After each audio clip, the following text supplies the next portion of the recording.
So, because I love to eat and I love to cook and I develop recipes, and my next book talks a lot about getting outside the standard barbecue box, we just have a lot of flavors around.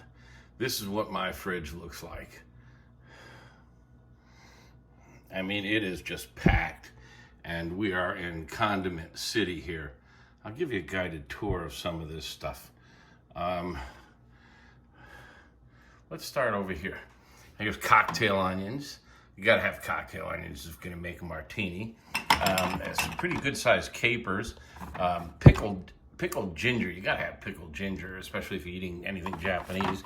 And some clarified butter, ghee.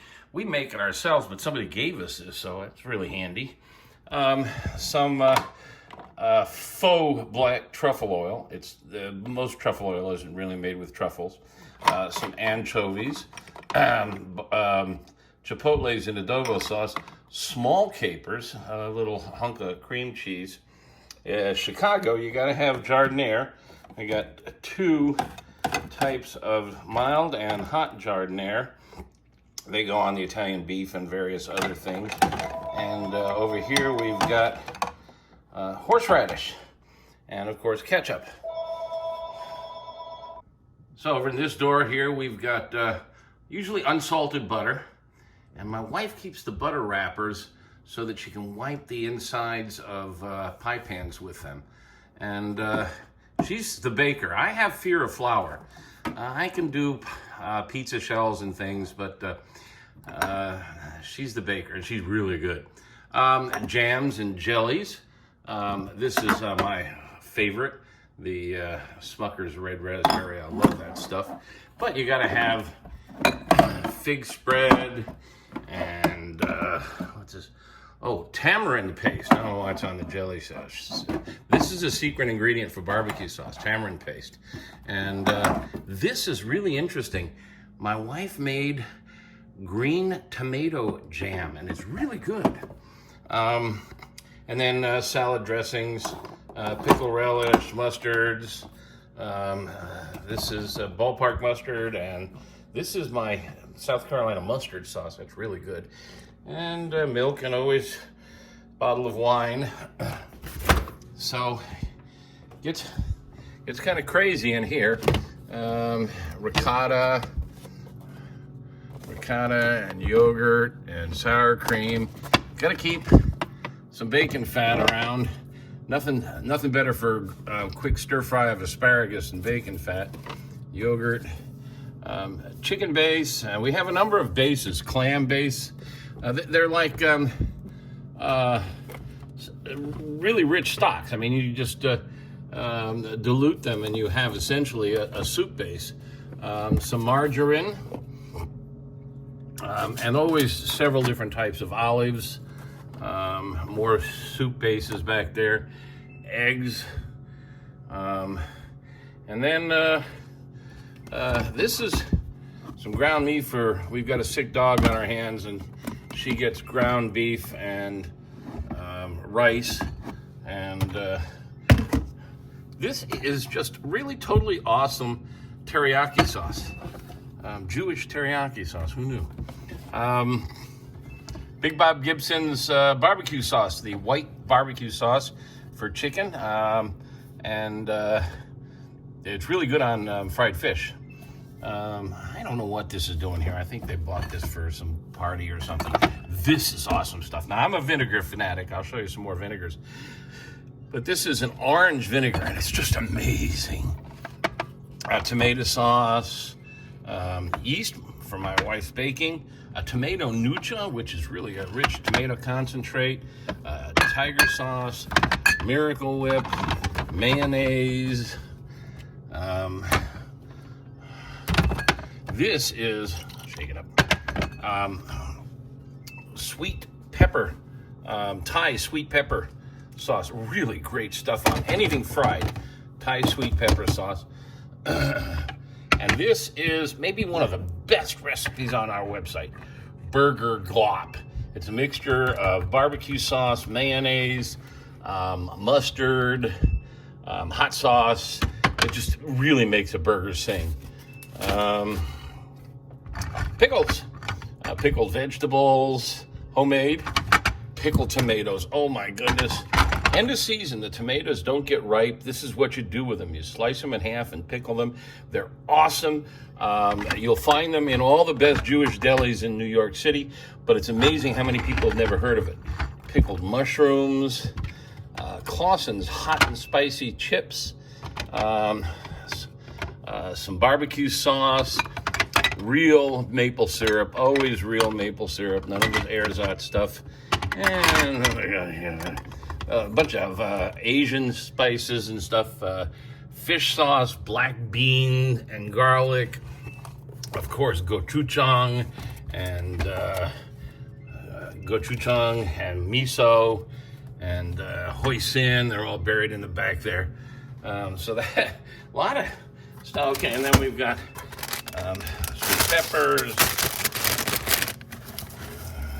garlic, onion, potatoes, lemons, and limes. Always gotta have lemons and limes around. Spinach. We do a lot of spinach around here. Stir fry, and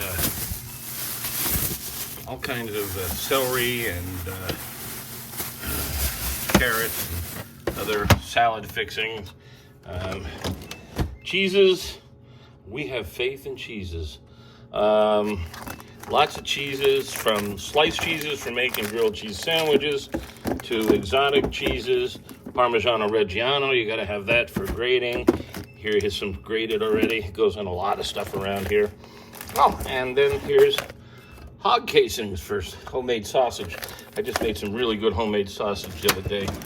Cream cheese, some Canadian bacon,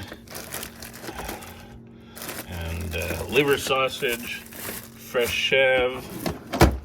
Man, that's a well-stocked fridge, isn't it? We won't even go into the freezer. Wow, let's take a quick peek here. Here's the sausages I've been making. I made Texas hot cuts and smoked them the other day.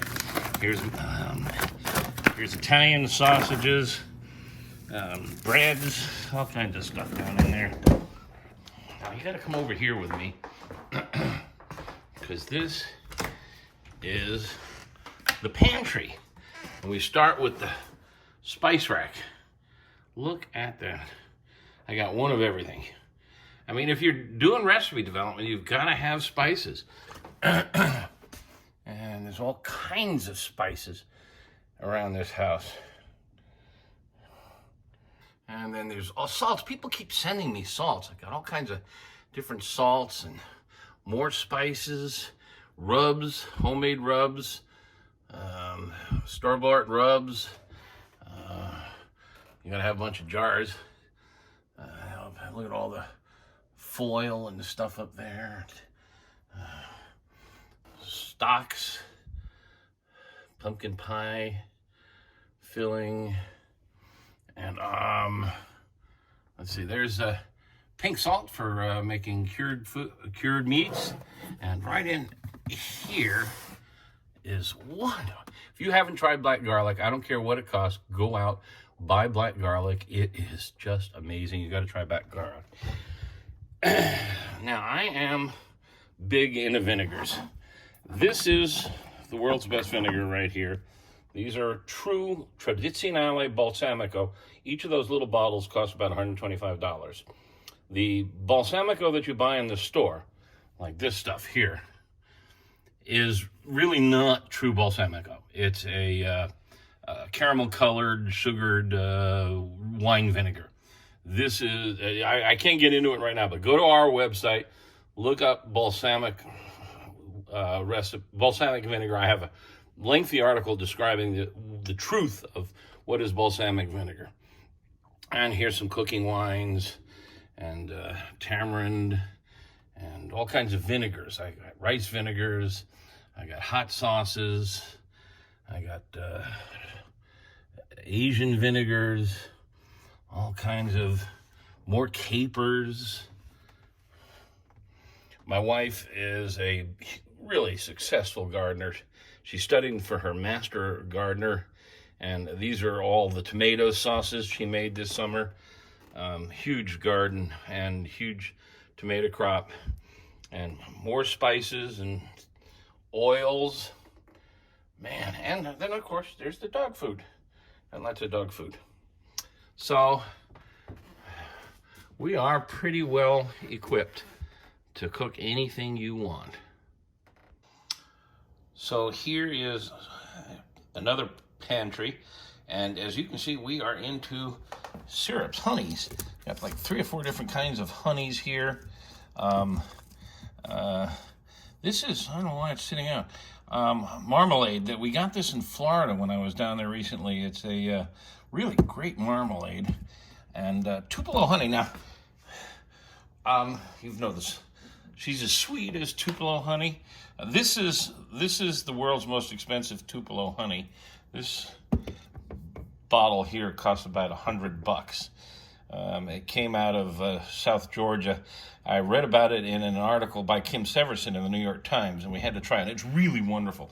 It resembles Moscato grapes, which is what they use for making Asti Spumante and Moscato and a number of really lovely wines of people. And I found this on Amazon for only $10, and it's pretty close, not quite as good. But you might want to try Tupelo honey. It's special. Lyle's Golden Syrup. This is a treacle. It's a almost butterscotchy. It's made from. It's a corn syrup. I mean, what do you call it? From sugar cane. It's a cane syrup. So several different kinds of honeys. Of course, Nutella. A whole bunch of dried fruits in the back there. We keep a bunch of dried fruits, and here's the grains: rice, beans, pastas. We just made some really good croutons, homemade croutons from some leftover breads. And when we made the croutons, there were a bunch of crumbs left. So these are seasoned breadcrumbs that we have from the croutons. And oh, let's not forget the dog treats. 2 shelves of dog treats. Dogs have to have like 10 different flavors of dog treats. Oh yeah, cereals. I'm not eating as much cereal as I used to. But, let's see. And then par stock by the Stovetop. This is what got to be on hand. This is our homemade glug. This is amazing stuff. Recipes on AmazingRibs.com. Perfect after ski. It's based on a Swedish recipe. It's with port and brandy, red wine, almonds, spices. It's just wonderful stuff. And then these are just red wines that we didn't finish that's here for cooking. And then par stock handy spices: thyme, oregano, rosemary, black pepper, salt, olive oils, an inexpensive olive oil, a fine drizzling olive oil, and a spray olive oil. Oh, man, we are wackos, you know? And then more par stock of spices. These are the spices we use most often. Can't serve pasta without homemade cayenne flakes. This is smoked hot paprika that I make. And then this is homemade chipotle powder. And keep a little, because here's the stovetop, so you got to have them right handy next to the stovetop. Baker. And so this is a lot of our baking supplies, and there's baker's chocolate and Heath bits, which when she's not looking, I sneak hands full of them. And then, cornstarch and pistachios and corn syrup and molasses and chocolates and powders and all kinds of goodies for baking. And then there's always fresh fruits: pears, apples, bananas, and tomatoes, and a nice selection of coffees and teas. And downstairs in the basement, there's a spare fridge with a lot of meat in it, and onions, and of course the wine cellar.